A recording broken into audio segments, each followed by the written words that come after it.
Welcome to the Masonic Authors Guild International, where each week two historians review and critique books and other productions focused on Freemasonry, as well as discuss broader issues in historical research. The Guild members are Robert Cooper, Curator Emeritus of the Grand Lodge of Scotland, who lives in Edinburgh, and Mark Tabbert, former Curator of the George Washington Masonic National Memorial, Alexandria, Virginia, who lives in Iowa.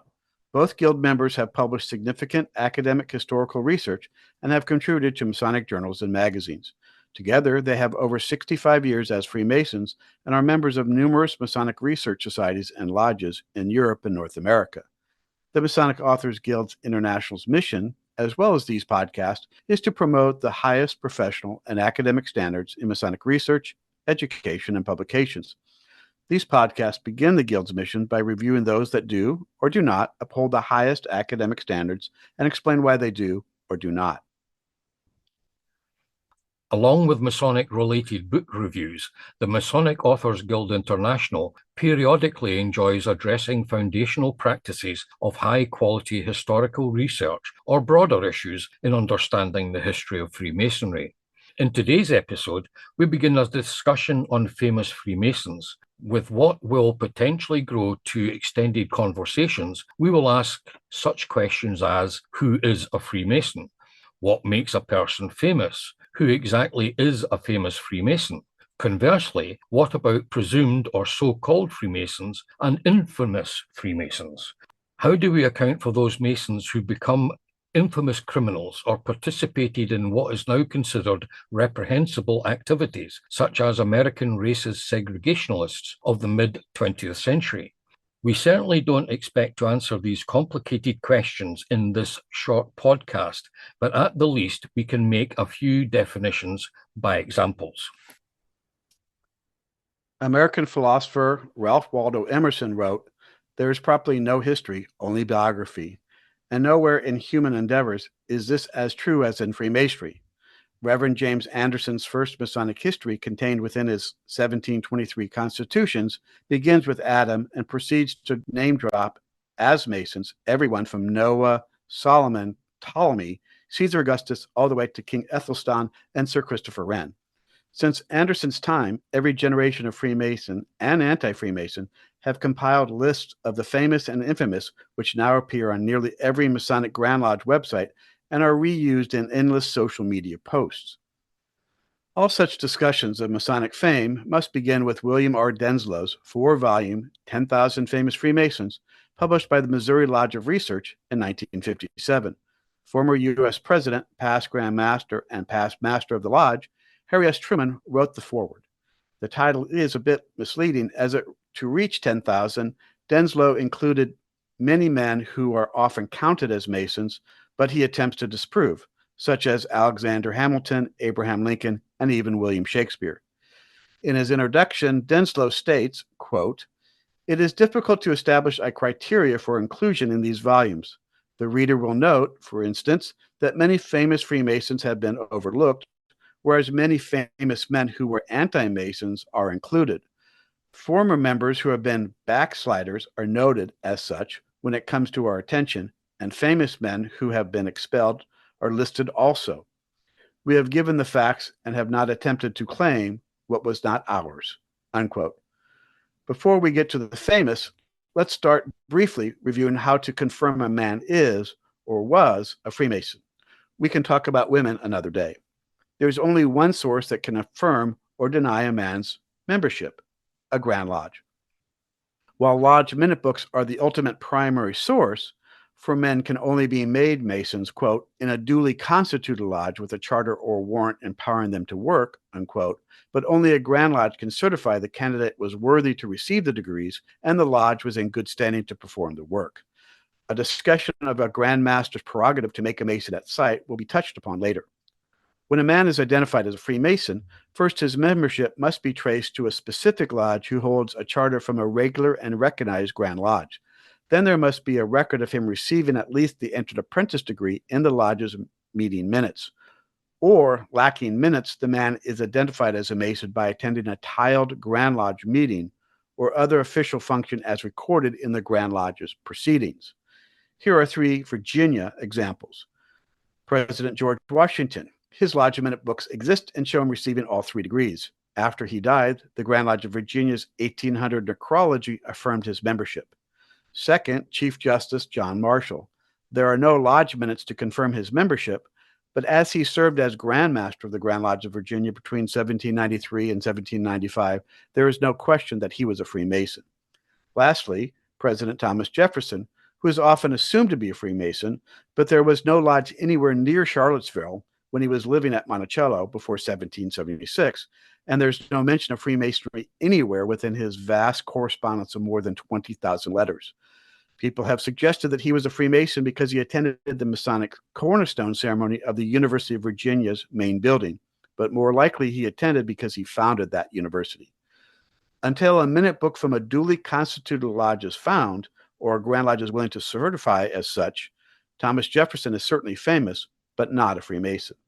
So to recap, to be a famous Freemason, there must be a primary evidence of a man's Masonic membership, or he's not a Mason, but could be famous.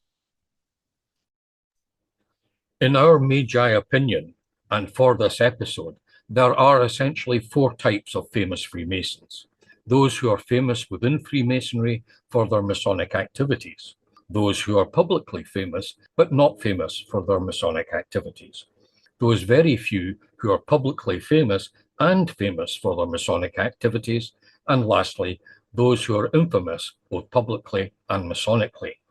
The first type are those men who are Masonically famous because they made great contributions to the craft. Examples are, of course, the Scotsman, the Reverend James Anderson, the Chevalier Ramsay, and William Preston, all coincidentally famous for their writings.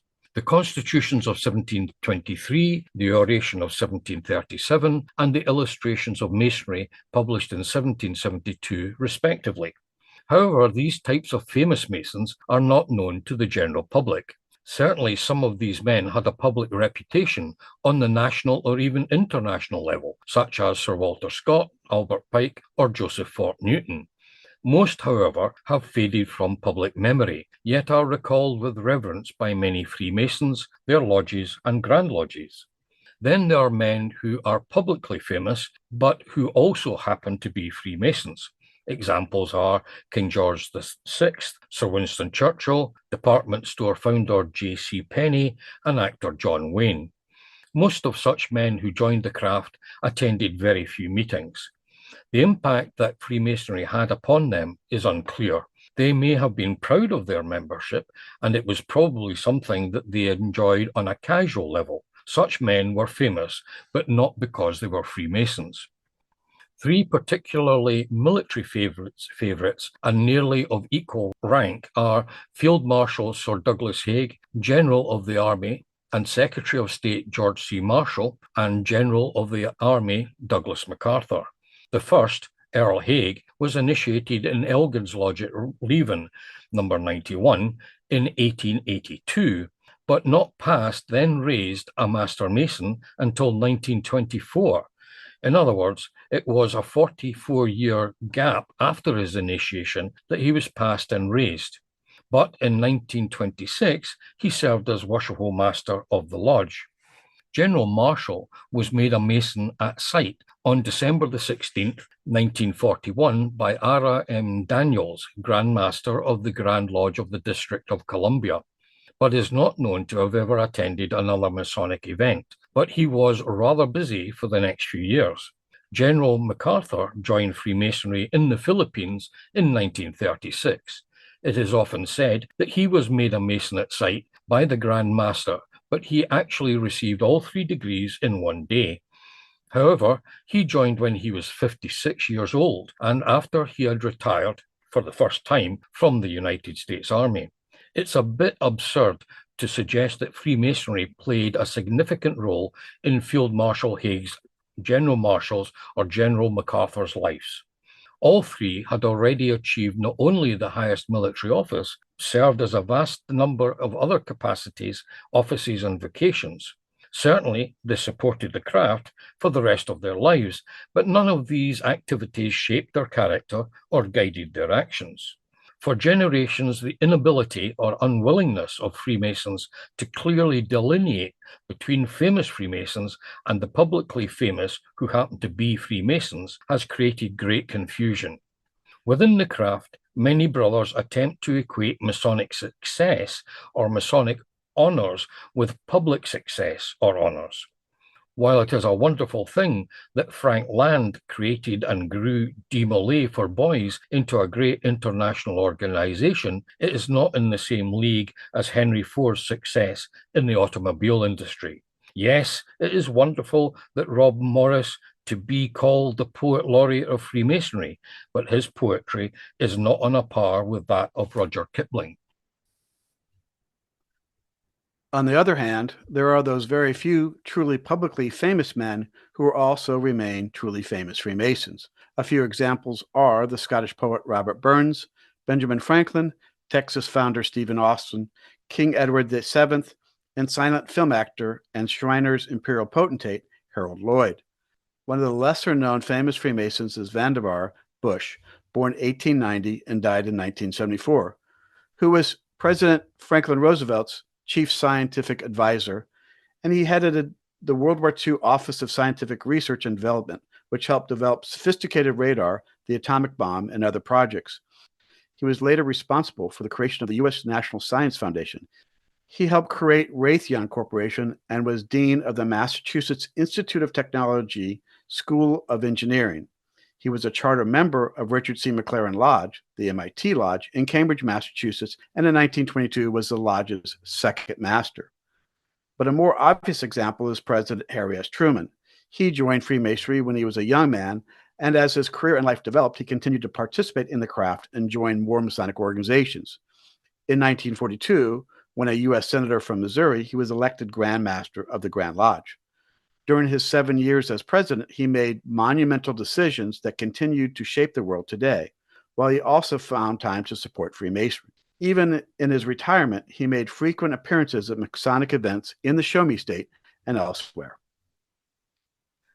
The last two types we will briefly touch on are the infamous Freemasons and the famous non-Freemasons. One of the standard slogans of American Freemasonry is, "We make good men better." But of course, in all human institutions, there are always a few who profoundly fail to live up to the morality of the craft, fail to keep within the compasses, or otherwise willingly partake in the worst sort of criminal acts. Legion are the numbers of Masons convicted of embezzlement, fraud, assault, murder, and treason. A few of the most infamous Freemasons are American General Benedict Arnold, French Revolutionary Louis Antoine de Sade-Just, Alabama Governor, Segregationist, and President candidate George Wallace, English criminal and convicted murderer Keith James Noy, and more recently, the 2011 Norwegian mass murderer Anders Breivik. Lastly, there are those men who almost always appear among the list of famous Freemasons and are usually assumed to be, but there is no evidence that they were. A few examples are John Adams, Davy Crockett, King James VI of Scotland, first of England, and the novelist Robert Louis Stevenson. I'm going to throw in the French philosopher Voltaire. Yes, he was made a Freemason, but he was an elderly man when the degrees were conferred, and he died of exhaustion 2 weeks later. Contrary to our discussion, Admiral of the Fleet William Halsey Jr., not a Freemason, once said, quote, "There are no great men. There are only great challenges, which ordinary men like you and me are forced by circumstance to meet," unquote. And of course, if you are a follower of the German philosophers George Friedrich Hegel or Karl Marx, then dialectical materialism considers an individual's life as inconsequential within the greater economic forces or class struggles that drive human history. But these are topics for future discussions. Today, at least, we MAGI are content to offer clarifications and classifications of Freemasons, famous, unfamous, and infamous. Goodbye from us, MAGI. Good luck and Godspeed. This podcast is for educational purposes and perhaps entertainment. While the Masonic Authors Guild International provides the most accurate information possible, listeners use the information at their own risk. This podcast and its contents are MAGI's property, as are all the opinions and information it presents. Robert L.D. Cooper's, Mark A. Tabort's, and any other speaker's views and opinions within the podcast do not represent nor speak for Freemasonry, any Masonic organization, their former or current employers in any way, shape, or form. MAGI, Cooper, or Tabort will not compensate you in any way whatsoever if you ever happen to suffer an inconvenience due to the information herein contained.